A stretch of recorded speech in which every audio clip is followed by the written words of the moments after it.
শুক্রবার উদয়পুর গোকুলপুর এলাকার স্বপন দেবনাথ তার ছেলেকে ভাত খাওয়ার জন্য ডাক দেয়। ছেলে আসতে দেরি দেখে স্বপন গিয়ে দেখে ভাতিজা দেবজ্যোতি দেবনাথ মদের আসরে বসেছে।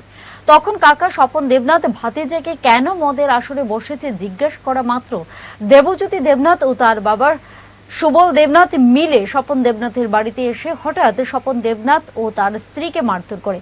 পরবর্তী সময়ে স্বামী স্ত্রী রাধাকিশোরপুর থানায় এসে বড় ভাই সুবল দেবনাথ ও ভাতিজা দেবজ্যোতি দেবনাথের বিরুদ্ধে লিখিত অভিযোগ দায়ের করেছেন।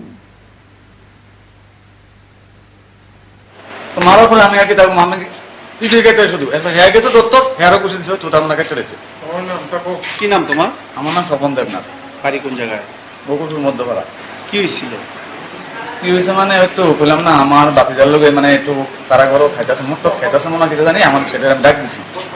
তো ডাক দিছি বলে আমার ছেলে আছে না তেও আছে না লোক আরেকবারে একটা ফুল আসলো তুই বাইরে বাড়িতে গেছে।